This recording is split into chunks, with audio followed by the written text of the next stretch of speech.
Thank you, everyone. It's good to be here and to see you all. Alrighty. It's already been a long day for me. Just finding the extreme hangout space. I hope I'm not the only person. But again, it's really amazing to be here. I'm very passionate about this topic, and I'm really eager to have this discussion with Samantha. We've decided to change the format a bit to engage our audience more. I know that throughout COP29, usually you're talked at rather than to, and we really want to integrate our audience into this conversation. We are co-moderators essentially, and you are our panelists. So welcome and thank you for attending. My name is Keithlyn Karua Frifa. I am the executive director of a nonprofit organization that is based in the Caribbean region and that supports women in agriculture, not just as farmers, but to build them holistically as leaders of sustainable development. And I am joined by my co-moderator, Samantha. Would you like to introduce yourself? So yeah, we decided to have somebody that they didn't want to share what they thought and coffee. They to explain how we say but in my cup. They are not feel about myself. I was here, the runner road, and that's the very runner road is even. Yes, he is minor as it is. So runner road, the one thing to that. Down the immigrant time, so I'm the middle fly, and you ain't there, silent, white, above, and yet. But yeah, I quality for my both, but in my day job, I actually work in the UNIPCC, in the working group school for consumer education. So they will was next UNIPCC is another plus 7. And yes, also getting very diverse perspectives and creative input that offer people. So yeah, that's just a bit about myself. Back to you, Keith. Amazing. Thank you, Samantha. And just to note, it's lovely to have two islanders on the stage as well. Again, we really wanted to change the structure of this conversation. And essentially, I think that usually when we speak about climate change, sometimes it comes in the sense that it's a one size fits all solution. And I think time and time again, we've noted that it's important to bring in diverse voices and diverse communities. So, Samantha, your first question, and then to the audience. How are the communities you advocate for disproportionately affected by biodiversity loss and climate change? And can you give a specific example of what you have seen in your work or in your community? I think for me, it's for this really interesting because here is USPB and update PDC. On anything time it's small, big population, it's really people. So how do we understand the way study how it is about that we need finding social type function as a protecting of land. But for me, it's a big challenge. I little problem, So I grew up by the beach, when I was young, 3 years ago, I could actually, see how often we done which are particularly managed to substance in the land, the original policy, oil, and in it, they study us, you kai I actually see one level door from our area, so the smash means that change back to the yes, they were the big challenges. I see what could be something that in our land is very active, but I also like, they have another rule that because we asked to do shipping globally, now the island. I am very much into this with the bank of the machines. The church that I used to the Juliet factor near the and might allow them to be enhance the walk with the community space. And I think the challenge is how we make their cooperative, how do we keep them in one us? So I think that's something that's very good issue not that was worth it. The unit thing about it was okay, challenges that's okay. Yeah,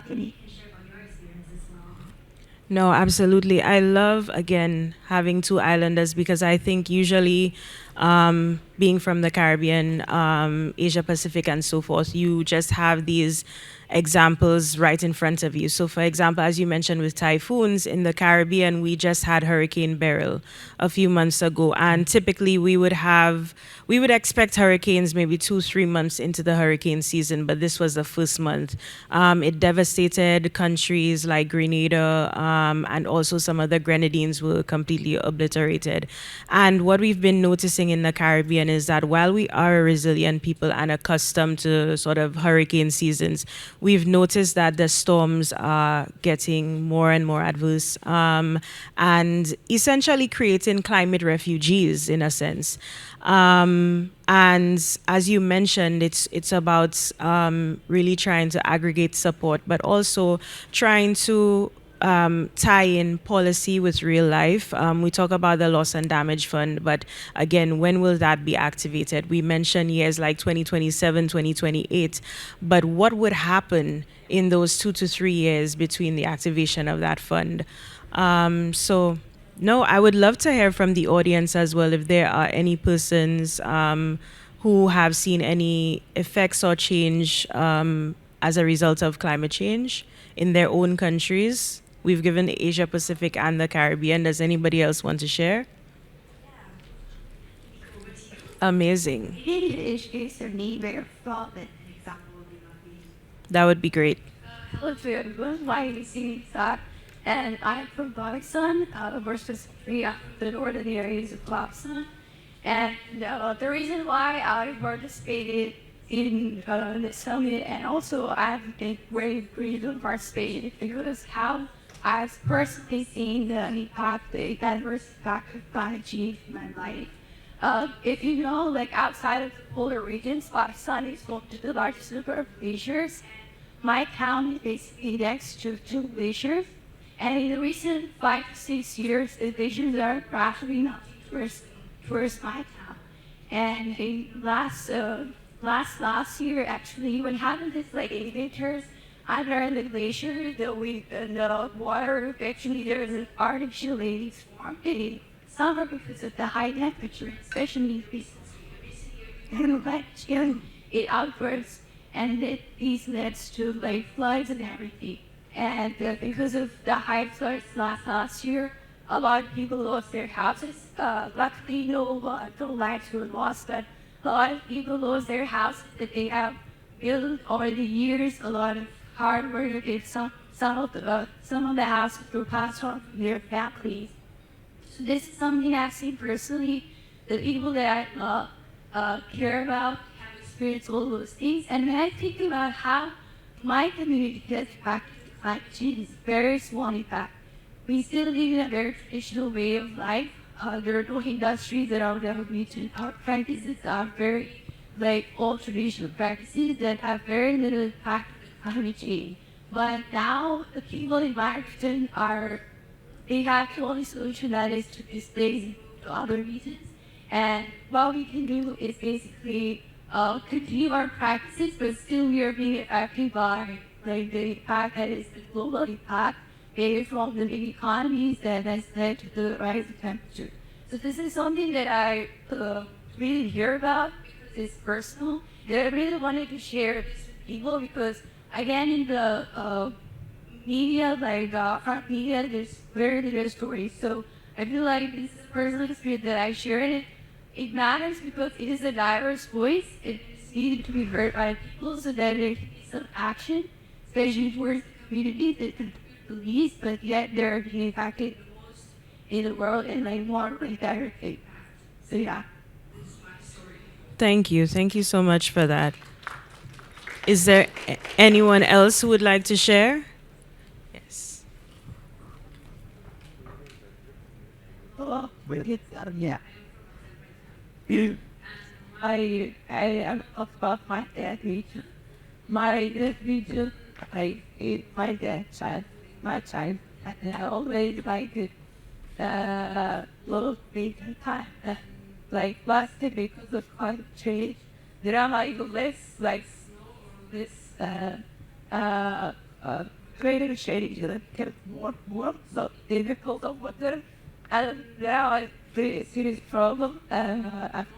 miniatures that are with it. Feeling like not CPO circuit by what the reason. That is the like they came out their jobs. They diverse for the traditional marks take that. Thank you, and thank you for having us here in Azerbaijan.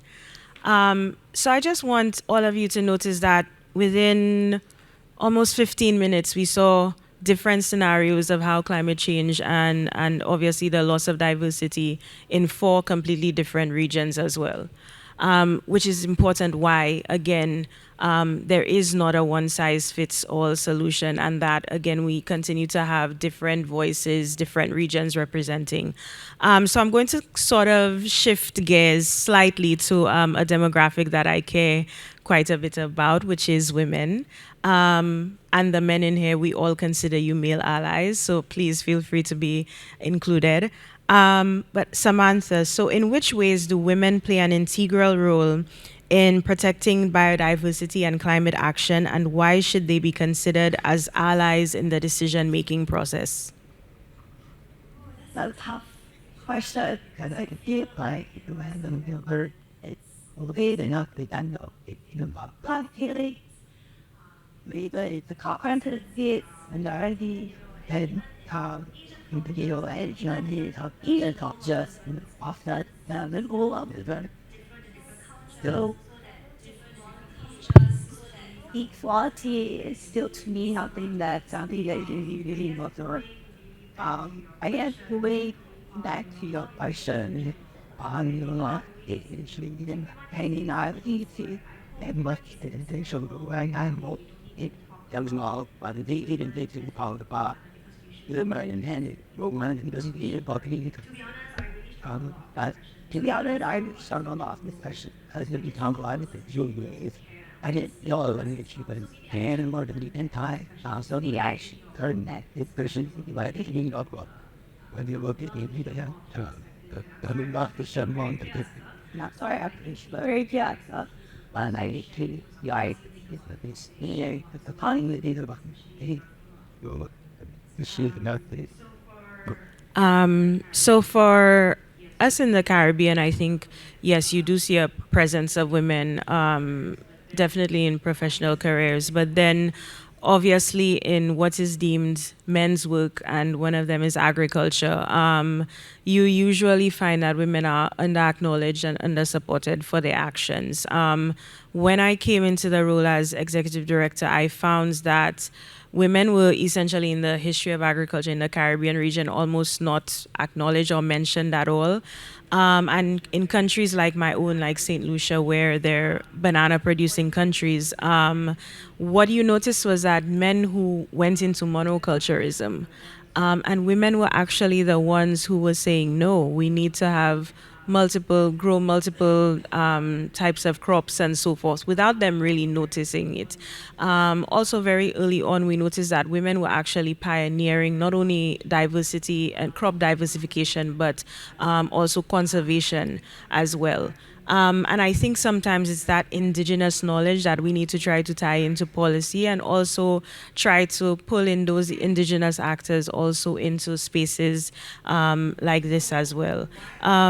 So while women are very present, I think the difficulty is just making spaces for them in not only convenings like this, but even smaller convenings to educate other communities as well on what they're going through, because again, they're literally at the front lines of these issues. And again, I want to sort of turn it to the audience as well, not only for women, but also I hate to say marginalized communities, but minority voices, if you will. What do you think is the importance, essentially, of bringing in those voices into the decision making spaces? Have you seen that actively at COP29, for example, in Baku? Or do you have any personal experiences of championing voices when it comes to climate change? Anyone, please don't be shy. We don't bite hair. But it's the market, the market, and the market. Yes. Great. We get better ideas reading than they so I can say that we are represent to solve the right sector.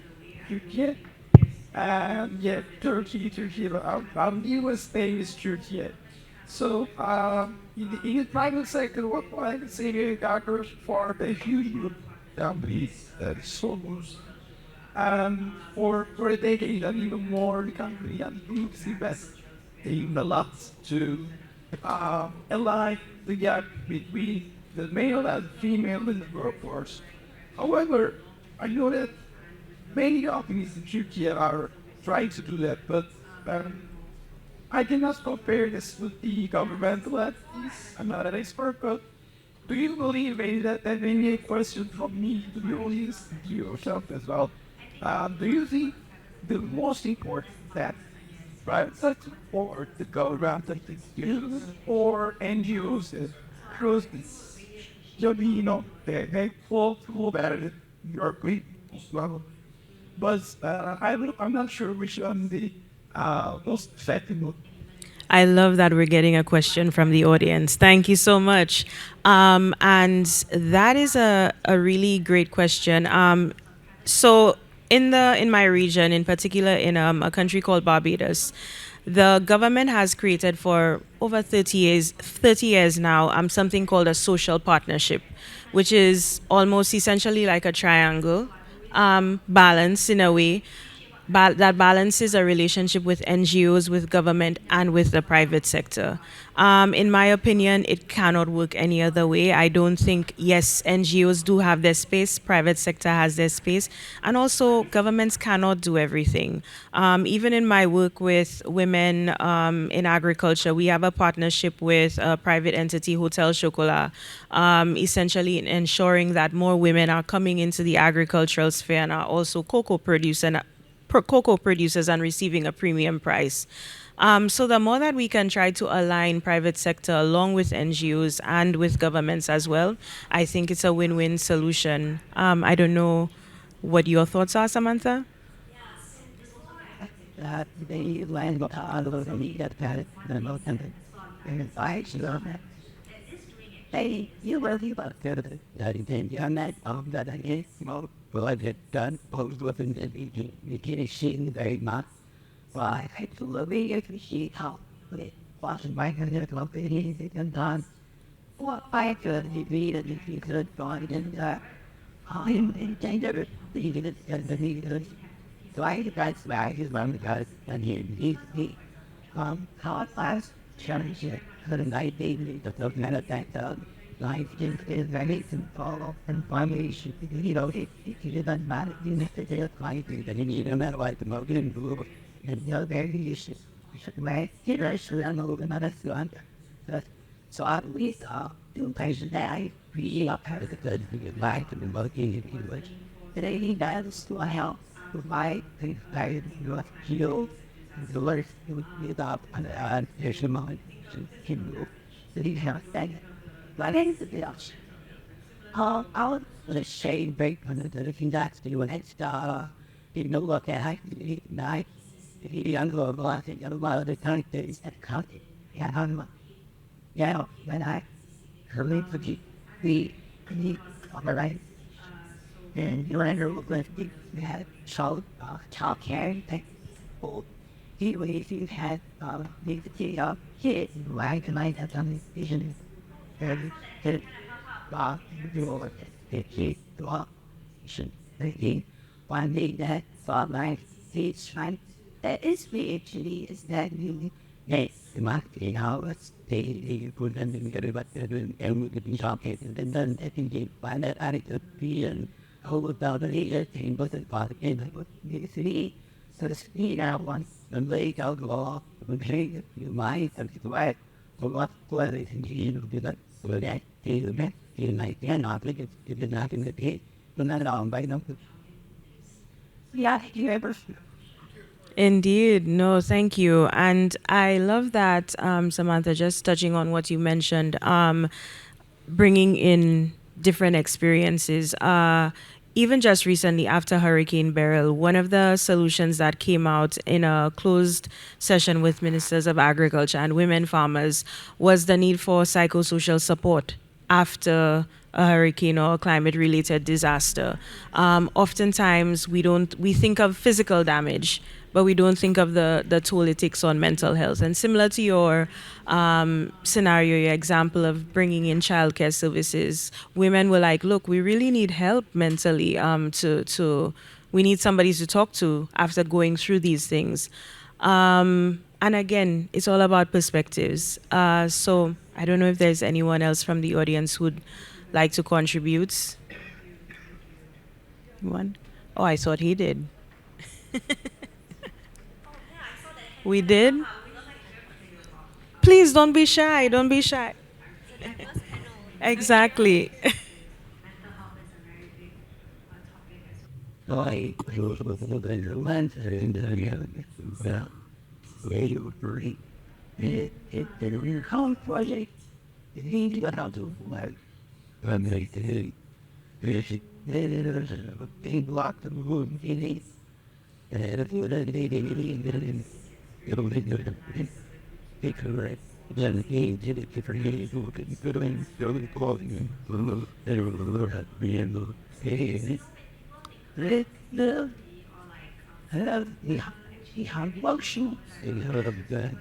Or not, to automatically that so the things that does it makes it so the it takes the time changes. I think about not personal. Not really. If we get the nothing, he that shoot in the lady, then again, him, and it's over. He blocked it. There you go. Go and get a money. And thousands stuff completely affordable. Very good. And we took the evil. You're big to get change. You take Thank you. Thank you.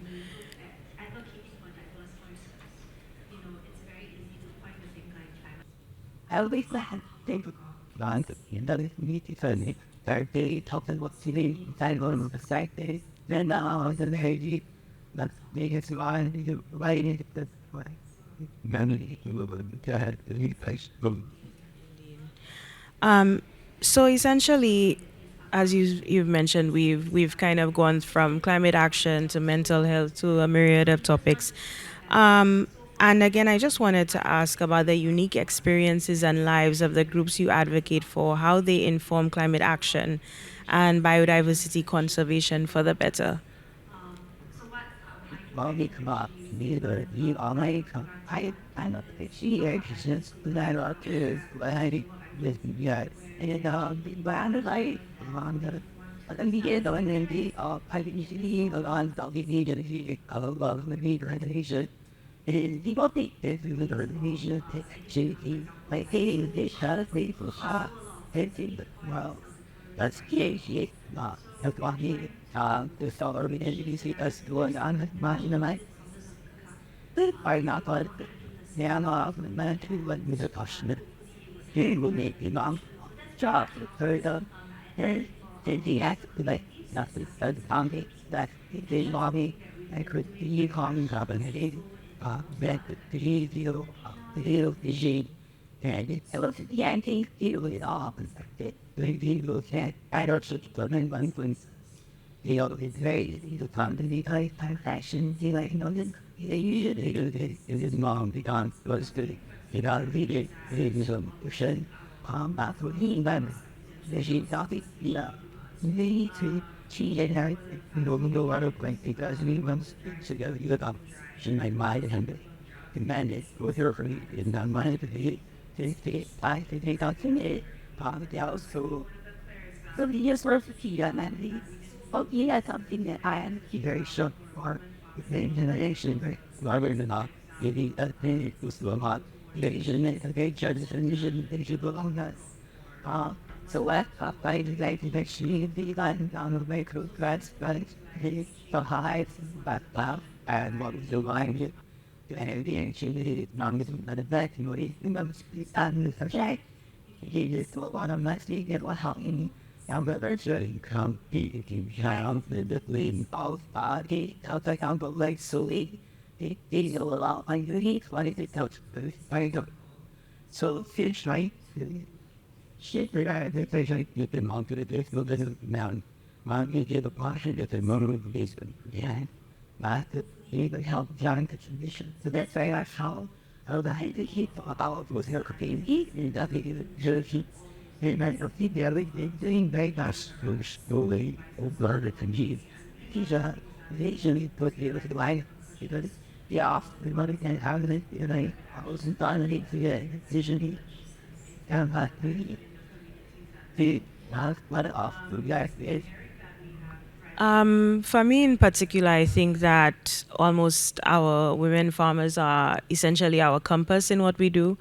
For the past few years, the dry season is even drier. A number of droughts typically, and of course, the rainy season is just hurricane after hurricane. But I think one of the clear examples that we didn't notice was when there's a drought for a woman farmer, it's not only the loss of, for example, not being able to wash the dishes and so forth, but actually the loss of crop for a month or two or three, which is the loss of a livelihood. So simple things like teaching about water conservation, providing the materials. That was one of the programs that we did, was essentially water tanks or cisterns as well, putting them up, teaching them how to conserve water, essentially not only for their farms but also for their homes.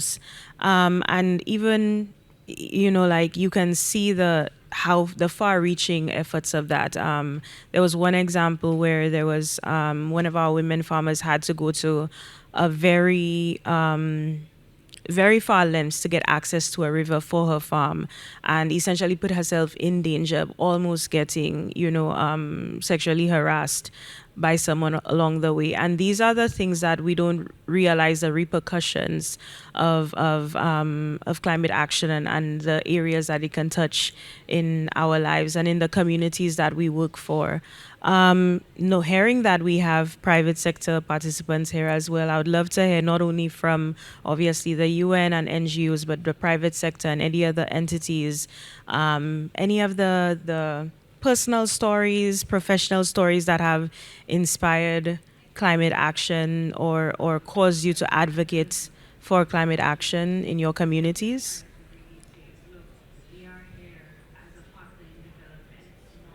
he dad and person. Sure. Work but live down the chat with the feet and then that's it should say the resident because hey how how that he then how did he but he thought he did that all the way he did something and not one they could be helpful for that other so you know that time should stay Great question. It's a constant fight, I would say. I think in the Caribbean region, the voices of civil society is very, very quiet. It's not as strong. So starting this organization almost 6, 7 years ago, and building it to mirror what you see on the international stage hasn't been easy. I think there still isn't necessarily a respect for civil society, but still, there's a saying that if you're not given a seat at the table, you put one there anyway. So that's what we've been trying to do.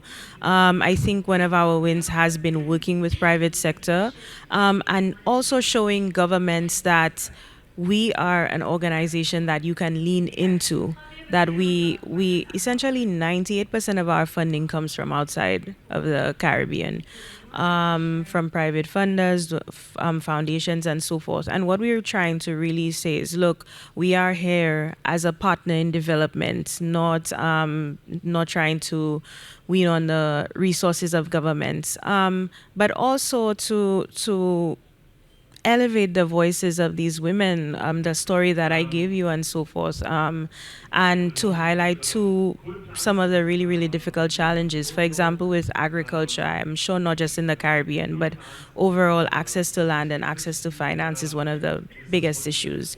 And as an organization ourselves, we've been fighting for a plot of land for almost 3 years now. So if you're fighting for that for 3 years as an organization, then what how long would an individual have to get access to that land? So these are some of the essentially scenarios and barriers that we go through typically, but we keep on pushing on, essentially. Diesel yeah, kind of on the happy at the aircraft, the art, your work. Reading a show and how do you feel that that's your voice?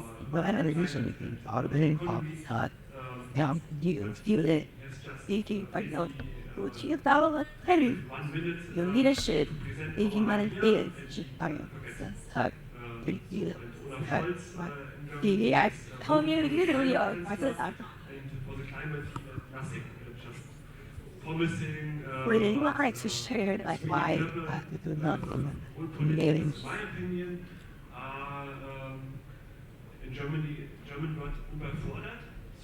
I think it's enough.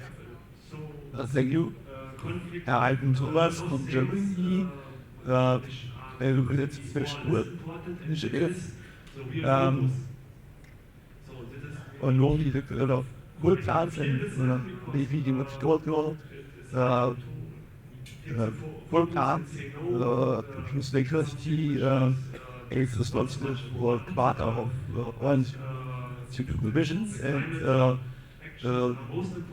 it's very easy to place the whole plant by renewable energy, and the vehicles that called out that the best strategy to reuse the existing grid connection and just to make a cooperation with the whole plant will.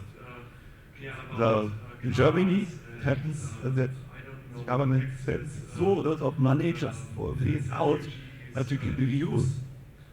And I'm not friends who are very connected to the minister for climate and the economy, but he is just maybe give 1 minute to present our idea that he forget. So, and Olaf Scholz in Germany is the world game Kleiderkünstler, and for the climate he did nothing, just promising, but it's really clever. The whole politics, in my opinion, are in Germany, German wird überfordert, so overwhelmed, so conflict of a lot of things which are maybe more or less important in this, so real focus. So that is maybe, I can feel this then because it's hard to take the focus and say no to something which is not so much important, but the climate actions are most important should what people should know. And because it's not done in Germany, so lot of money, it's one can do a lot, but it's sufficient just clear out cars and I don't know, taxes, the refugees, and this all are the nights of the climate change, but not the cause. And the most people miss tackle the cause. That is, my opinion, the most difficult thing to focus on the causes, not the nights. Thank you. Thank you so much for sharing. Do we have someone else? Oh,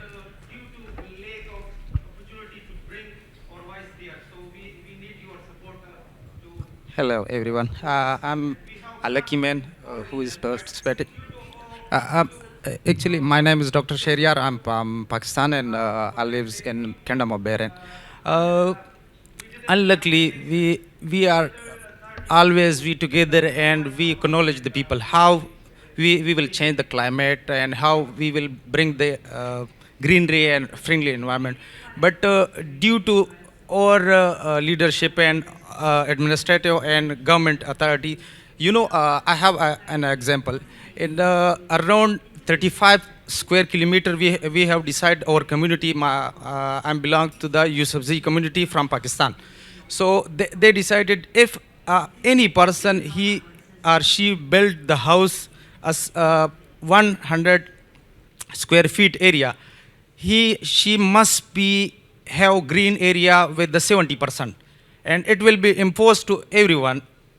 And in whole area, when someone crossing through airliner, the area 35 square kilometer, it shows very green. So we have a lot of plans, but who will impose, who will support us? If we didn't have access to the authorities, to the administration that support us to take. We have a lot of plan, but due to lack of opportunity to bring our voice there, so we need your support to support us. And we have plan in our region, but due to due to what I say, due to we didn't have the access to the authority to become a voice of us, and we will be very happy if you give us something. Thank you. What I'm also hearing is that what society, there's also like communication between government and society and policy making needs to really integrate these perspectives and these diverse voices. And I guess this for all.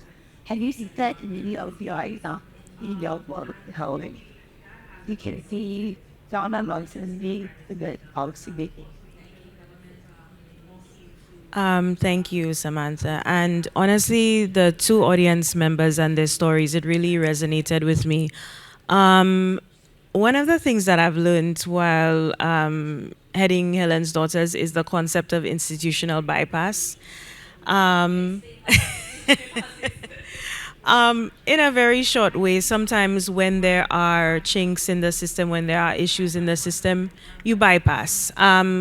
We've found in the Caribbean, for example, there is not a lot of strong advocacy support from the government end for the work that we do. However, we have created very strong linkages from the private sector end and also essentially created a very strong supporter network. As a result of that, sometimes the same programs that governments have sort of maybe not listened to or advocated for, now because of our support network, perhaps because of the foundational support and so forth, are forced to listen in. So I think sometimes it's instead of thinking negatively that because you don't have government support there's nothing that can be done, I actually think quite the opposite. Create the change that you want to see, and sooner or later governments will lean in. That's a suggestion I give to all NGOs and also even to the private sector as well. You mentioned some of the investments that you are currently making. And typically that has a domino effect as well, not just in the private sector, but also usually governments are more keen to, I would say, adapt the solutions of the private sector compared to the civil society or NGO sphere as well. So for me, it's more of a message of hope to keep the good fight and essentially still continue to create the solutions, and people will continue to lean in. Thank you so much. And I think for me as well, what advice is for that diverse voices matter, but you also need to account for it. So be very patient, very committed to do. Even though they tell me, you want advocate and then we got this further on real leadership on the back in talking Asia, and we got this bookshop where we tell you that it's we take like the point that I didn't so it's the hating my why yes lyrics among the entire simply your research the very extent it I think so it is here in the life that we need the energy on the on one voice that you so easily clear up one these statements Why think they mind? This not the fireside of me here with the community 4,000 on the vacation belongs to be it's well right on in the peace and the street belongs to the key to the decision. It's not that the making of the very shaky that's it is it to people I just like walking in the spike. Praise to this praise. No, no, I don't think it's a very Asian method at all. I from that what I also take is the power of partnerships. Even in this room alone, I think one of the things that while persons may feel that, my voice doesn't really matter at COP, but this is literally a convening where you can make hundreds and thousands of connections, to whether it's to further your work, whether it's to further your advocacy, and so forth. What I am hoping is that the audience as well has some time. Maybe we can take a few minutes to get to know each other. There may be possible powerful connections that can be made here with regards to our agenda for climate action and elevating diverse voices as well. So I think we'll do maybe one or two closing questions and then go to the audience as well. Sure. Does anyone have? To the about that. Very here was name is Bergen, and look like the you again, being the Kiffle. But sorry, I had done like the thing later. And I was, and it has some to the in like all the time, hearing to the invading in the village, and in the big chosen idiot, very big. So that's Well, I'm happy to take that question actually. Um, I will admit at first, when starting this work, you don't think. Usually, you think of the main groups, some women, youth, and so forth, and then sometimes, at the very end, the disabled. And again, the powerful thing is working with communities. We noticed some of the women that we work with who have disabilities, and essentially them advocating for and us having to curate spaces for them. So, for example, one of the women that we work with, she's a farmer, very adept farmer at that, who uses crutches to go around the farm and so forth. And she recently became an ambassador for our organization. And one of the simple things was ensuring that when, she travels, the accessibility issues, the hotels that we choose for her and so forth, even the forums that she goes to as well. And then the inclusion of other disability advocates and speakers into our own programming as well, so that they are seen, and that they are felt that they can contribute to the conversation. I know it's a small piece, but it's something that we continue to work on. And again, thank you for bringing that perspective in. Tony did. And we had never see it. It was bad became the Toyota, the tail of my on. And one of the challenges that you was very honest, like here on it, like I have a that that is self funded, very money of the crowd. And it was the he struggled very much. But I'm finding the goal, and I'm going to go to the science, to the implementation. To talk that out there, we have so many like agents, right? We have legislation, the so fight. Douglas came on someone who was the Elshing how different 1912. And also one of the biggest challenges that he was so simple, just having transcription of even virtual exams. But I hope I'm very glad to see this PhD, but I would love to give a great example because we are also here on behalf of White Wallace and everyone. It's actually a UK nonprofit. But for our annual summit every year, they try to be as inclusive as possible. So they consider good and special that volunteers actually is important. And even though it was a very huge summit, the summit was 3 cities. So in Montreal this year, we had full restriction multiple regular using technology, and it's really high. There was so many help and was quite the types of it. So it really tried to me and inclusive as possible. But I'm also very tough with it, time out of the politics and all. But to me, I thought that was a great way, but I think a lot of people, still like that understanding how much these matters while really on the board. Types of abilities that you need to keep up, and then they off of that, but yeah, so far, I don't think I'm perfect, so we are still just trying it. I think but we need to share the alcohol. So we are experienced grateful, palpable, okay, we want to say on those things. That's okay. No, not to forget. And it's nothing for us what we are looking for is that when you work on the deal with all the things that organization they do to disabilities. There are also organization with disabilities.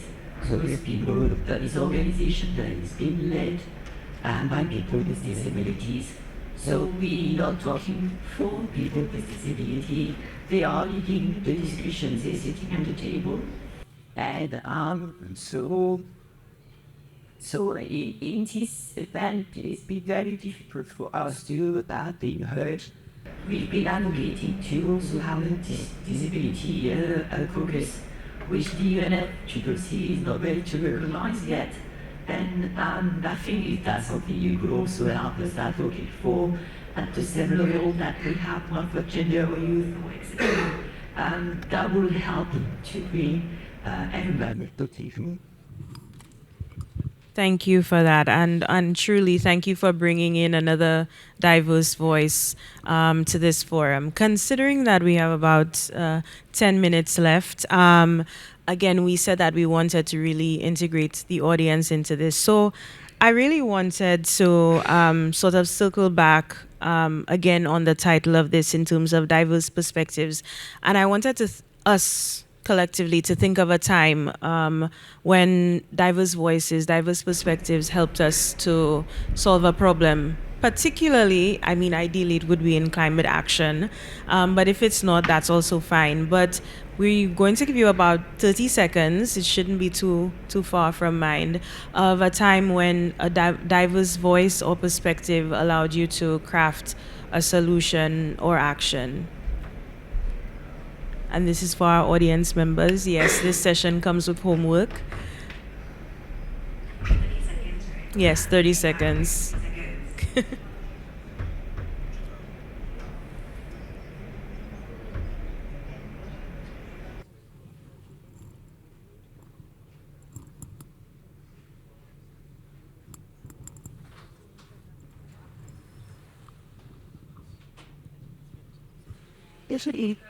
Yes, it's been 30 seconds. Share, finally give share, be about us. Or we can always volunteer, as always.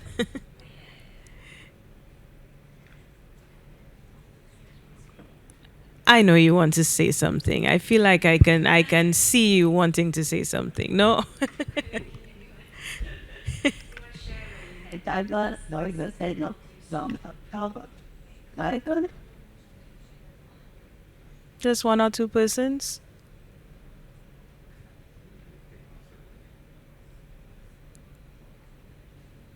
Anybody?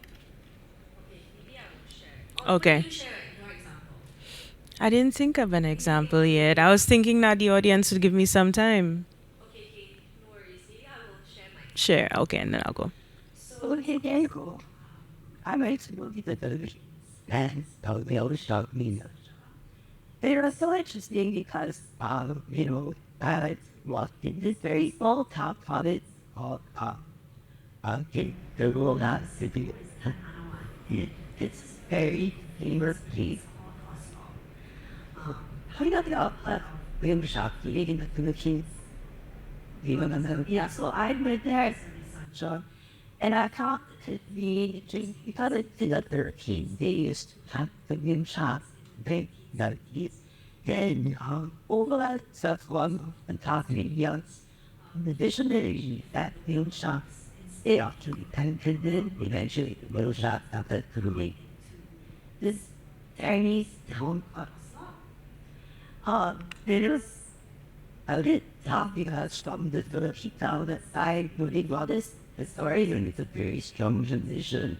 A way of loving the animal, feeding the animal, black or indigenous perspective. So the organization, I'm not familiar with the organization. They think that eating shop, the bill not match, and should you got counting along then go there, the middle shop, I mean, eating the thing to make eating, yeah. Uh, so it's so difficult because to the government state in it, certain puppets, our lives, right? One them to actually, you got the son of shooting something I'm looking at, stuff with Peter that be on, uh, but at the same time, this was the English language. So that is then you actually did and said like, I feel what a very thing, we want to help you us. So it wasn't something, it was a very active sort of thing, very because they like this, he did it all, but it's very, and they can't count that in the shop. So when finally the English, he didn't actually be this. So what is it you that they actually spend your 10 to 50 years what is that's what the word about the word have to be telling them and like, you should stop it and keep that helping that talk read guidelines and talk with data and research. So that I don't thought this type of perspective is very important. But even for 10 years in the research. And it's still going on unfortunately. Slowly I can see the barriers changing, like the guidelines for feeding are becoming less, being more controlled. Whereas I being forced to make sure that, for example, simple things, washing gets done up before going to the sea. To me, I found it really good because, the NGOs understanding that, you could see from the Philippine perspective from the government, they want to support the social balance and help the economy. But I think the NGOs also try to make more, and then go along with more tourism. And to me, I found this was a very unique case because you don't actually get to see a lot of very strong government and NGO to bring together different solutions. So I think that's the strength to find that balance, and also collecting data and research and everything else, right? So to me, I would say this is a very good indoor traditional development. Even now, as well as administratively disagree. But at the same time, the other keep like content and the painting novelist and the other really shows that involved in our presentation that to eating up the country faculties. No, it does. It does. And thank you for that, Samantha. For me, listening to your story also gave me time to think about diverse voices and I won't say my previous life, but similar to you, I did work at the UN. Well, my last portfolio was with the President of the General Assembly's office, and actually, my portfolio was focused on gender and climate change. And as a Caribbean person who was relatively young at the time, entering the UN, I noticed one, the lack of Caribbean voices. Usually we are sort of grouped in with Latin America, even though they are two very different regions. And also, too, seeing from the viewpoint of a Caribbean national how we are represented on the international stage. I think when you think of the Caribbean, if you ask anyone, they usually think of sun, sand, happiness, and so forth, which is like completely fine. Yes, it's completely fine. But I also find it to be a paradise paradox because the way that we're represented, it almost negates the fact that there is gender-based violence. There is issues when it comes to climate, huge issues when it comes to climate change and climate action. There's huge issues when it comes to boys at risk, drugs, violence.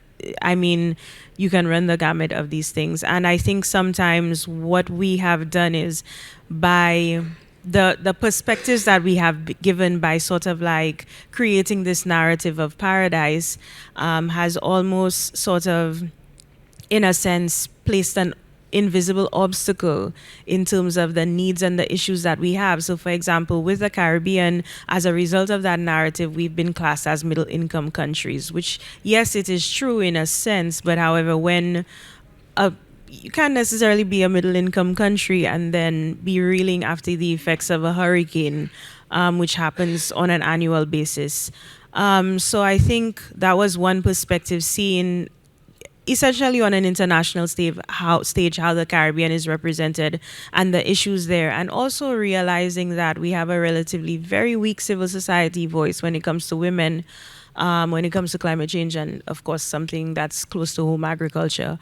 And then now, from the civil society perspective, I find myself trying to recraft that narrative. So, for example, one of the things that we've done is, well, it will be released at COP, a documentary that we released on Caribbean women in agriculture, sort of like going through the issues of access to land, the issues of climate change, and the long term effects, even though we're classed as a resilient society, resilient peoples in that particular region. So essentially, again, crafting solutions as a result of these diverse perspectives from the UN perspective and also from the civil society perspective. And of course, working consistently with the communities that are at risk and most in need of solutions that are not one size fits all. So, in saying this, I think we should wrap up the session. I just want to thank this really amazing audience today for engaging with us, and also for, I really hope you take away the part of our title, which is essentially in crafting solutions, is always constantly trying to pull diverse perspectives, whether it's people with disabilities, whether it's women, whether it's young persons, whether it's people from different regions. And again, we're going to wrap up a few minutes earlier before the next session, that so you also have some time, we hope, to mix and mingle and sort of try to make bonds. So thank you once again. It's really been a pleasure. And all the best to all of you at COP29.